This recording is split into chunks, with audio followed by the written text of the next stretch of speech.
Well, there has been a real increase in private power in recent years, and leading up to the agreement on trade-related intellectual property rights, a very small handful of corporations that had very strong interests in higher standards of intellectual property protection were able to convince the government of the United States that this was in the interest of the United States. And at the time, the United States was facing a budget deficit and a huge trade deficit with Japan. And we're very concerned about what we referred to as competitiveness at the time. And many of our Rust Belt sectors were losing in the global competition. Our steel industry was being beaten by the Korean steel makers, and we had old industries that weren't competitive in global markets. And so the owners of intellectual property were convincing the government that our industries have high value added and we have positive exports. We have export surpluses in pharmaceuticals. We have export surpluses in movies and music and software. So you should really get on board with the winners. We're the ones that are going to lift America out of these economic doldrums with the declining steel belt and So you should back what we want, because we are the globally competitive firms that will create jobs and make America prosperous again. So they're very compelling, and the government found those arguments to be persuasive. And these firms also had a lot of money to give to people that were running for campaigns. So they had a lot of political power. And they were also acted as private advisors on an advisory board for the United States Trade Representative Office. And there were no counterparts for consumers or public health advocates on those advisory boards.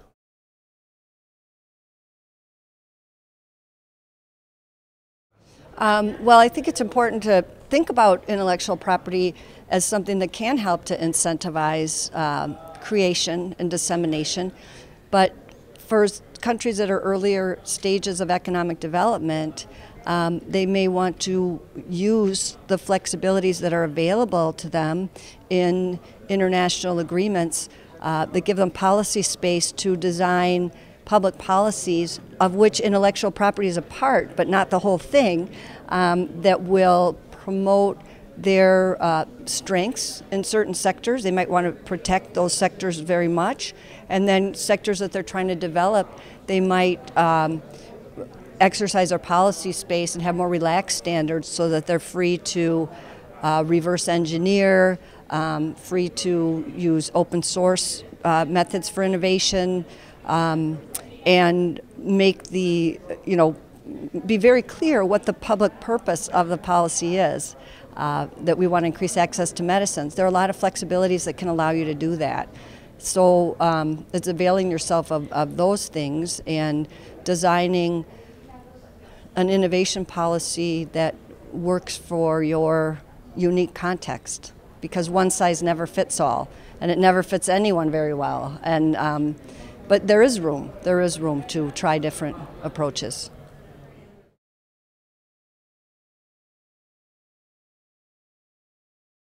Well, I think regional groups can be very important to the extent that they share best practices and they can provide more of a united front and talk with one louder voice about alternative ways of thinking about these issues and of implementing the policies. I think China is trying to do that right now as a counterweight to the Trans-Pacific Partnership Agreements, and proposing something that would be different than what the U.S. is proposing, and something that would not include the U.S.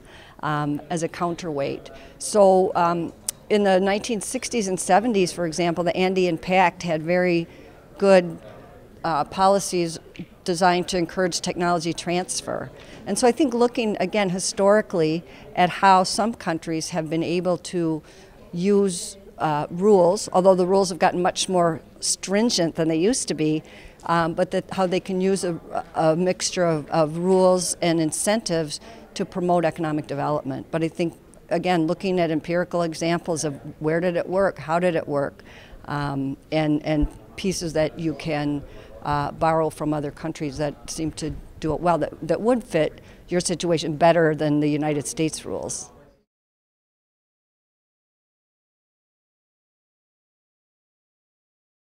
I think the TPP agreement is very dangerous for access to medicines. The provisions in it are provisions that the United States knows it could never get if countries that are concerned about access to medicines were all sitting at the table.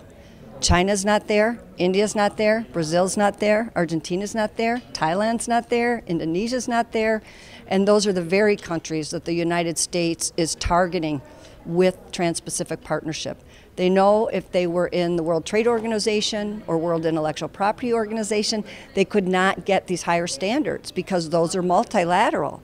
So they're doing an end run around the multilateral process to do a plurilateral agreement with Trans-Pacific Partnership that has standards that are much, much higher than agreement on trade-related intellectual property rights, and combined with the transatlantic trade and investment partnership agreements going on right now with Europe that also have high standards of intellectual property protection.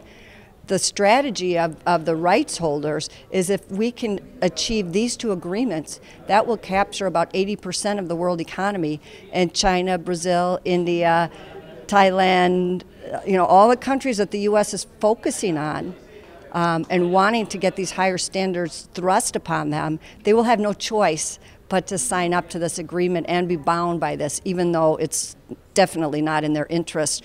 If it was in their interest, the United States would be, if it was in these countries' interest, the United States would be negotiating this at the multilateral level. They know it's not, and this is the strategy that they're using to try to yoke everyone to its preferred standard.